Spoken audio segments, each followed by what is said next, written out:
I think one way of looking at dyslexia is in really the big picture. One of the favorite ideas of mine is that from one of the neurologists who points out that the dyslexia kind of mind is not going to exist in the population over long periods of time unless it's useful in some way. And one of its usefulness is it's different from what they call ordinary brains. And this, when you're dealing with new technologies or new situations, it's really a powerful advantage to have this group of people. In fact, the neurologists argue that it may be an important part of the survival of the human race. It depends upon these extraordinary people. My name's Lewis, I'm 14 and I live in Malvern. Being dyslexic means that I can picture an object in my head, and for example, if I take a three-dimensional object, place it in my head, I can rotate it to any angle which I please. As I'm really into mountain bikes and mountain bike designing, when I leave school I would love to become a designer. And I can imagine as if something was being put under pressure, where it would crack first and things like that. I think that I'd be a good designer because I have the ideas to put it all down on paper, and in some ways I think one day I could even be the best. When we look at an important person like Einstein, it's very interesting to see that his accomplishments are really tied very much into his visual, spatial way of looking at the world. And it really, in a sense, you could say it's because of his dyslexia, this propensity to handle everything visually, and also have this trouble with words, that he was able to accomplish what he accomplished. He had such difficulty with words. In his early life, he had difficulty learning to speak, or spoke late in any case. And in school, when much of the educational system was asking him to repeat memorized texts, he was very poor at, but he was very good at high-level thinking and science and mathematics.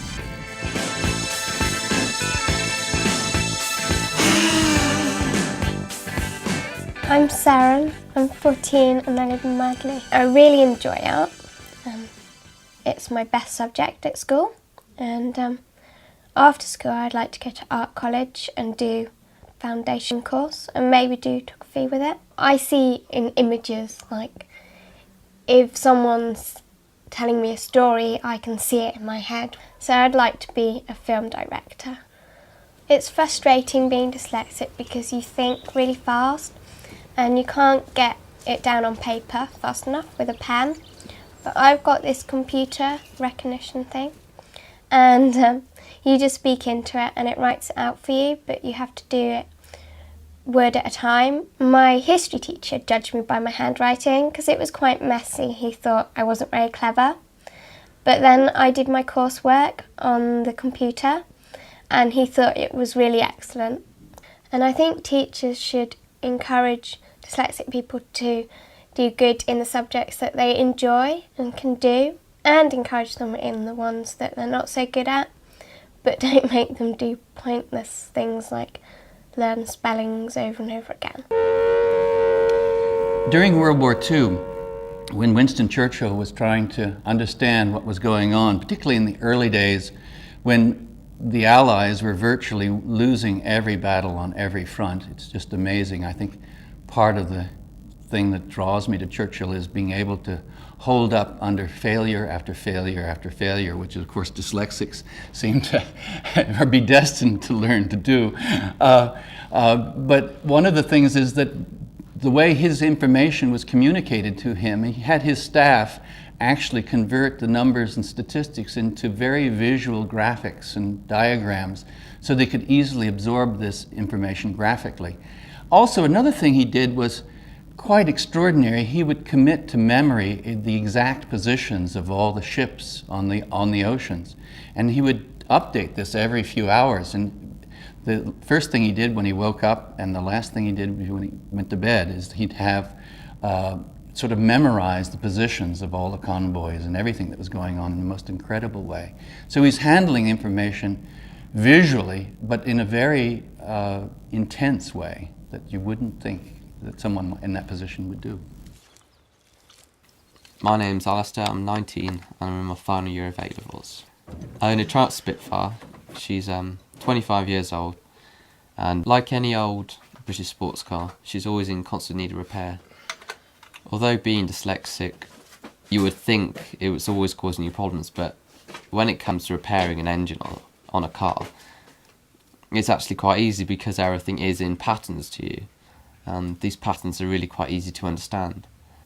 Practical subjects always are easier just because you learn something new and you don't need to write something down. It's in your hands. With an engine, you take things apart, nuts and bolts. In the end, it's hugely satisfying and you always want to improve. If I hear some sound in the engine bay, I always think, oh no, something else is going, so I've got to try and improve it. We have to somehow learn to be flexible enough to be able to see the talent that's hidden underneath sort of lower level difficulties. And just because someone can't spell, that doesn't mean they can't become a great writer.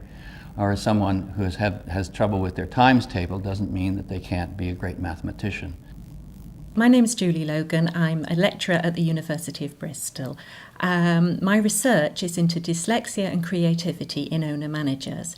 Many of these owner-managers were highly successful. The attributes they had which contributed to this success were an ability to visualise the business, how it would be in the future, tremendous energy and enthusiasm, and above all, excellent communication skills, so that they could actually tell people how they saw their business in the future. These will go off. Basically the bouquets go, then there's 5 2-inch, 2 3-inch and a 4. My name's Andrew Collins and I run Fire Magic Fireworks. I think being dyslexic has allowed me to understand my workforce better and certainly have an active role in with what they're doing, and it's not a case of that we segregate ourselves from them using a hierarchy. It tends to be that I'm hands-on with them. I like to get involved with them and communicate directly with them, because positive feedback I've found has been very good in helping to motivate them and motivate myself. I mean, fireworks are obviously a very visual thing, but when you're designing a show, you have to take several hundred different fireworks and make them merge together in order to make something rather spectacular. I think dyslexia has allowed me to visualise exactly what is needed to achieve a successful business, and that is how I've made Fire Magic what it is today.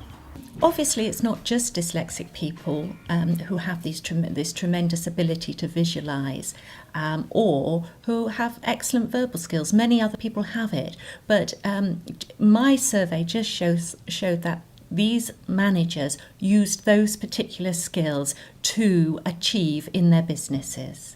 Well, in the end, this curious relationship between dyslexia and new technologies really means that the whole rules of the game have been changed. And the students who are at the bottom of the class in the old verbal system are going to be at the top of the class in the new visual system. And that will change everything.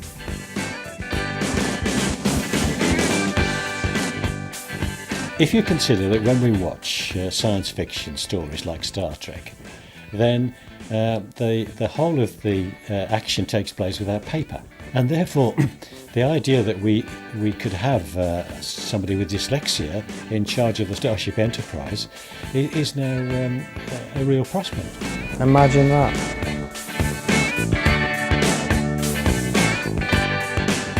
The absolute best thing about working on this film was meeting other dyslexics and comparing their worries to mine. I've become a lot more self-confident. I don't mind going up to people now and saying, hey, I'm dyslexic, which I used to. I used to sort of pick out who I was going to tell, and, closest friends, I'd tell them and swear them secretly that they wouldn't tell anybody if they found out. But now I don't mind, I'll just go out and tell everybody, by the way, I'm dyslexic. I wouldn't choose and change myself not to be dyslexic, because being dyslexic is who I am and that makes me who I am, and I think people should accept that and not want to change me or correct me. The best thing about doing this film was that I could get my point of view across to other people, and other dyslexics can relate to how we're feeling. The best thing about making this film is that we did it without writing a script. And so the whole experience of this project has been unique and extremely good fun. Did you hear about the dyslexic devil worshipper? He sold his soul to Santa.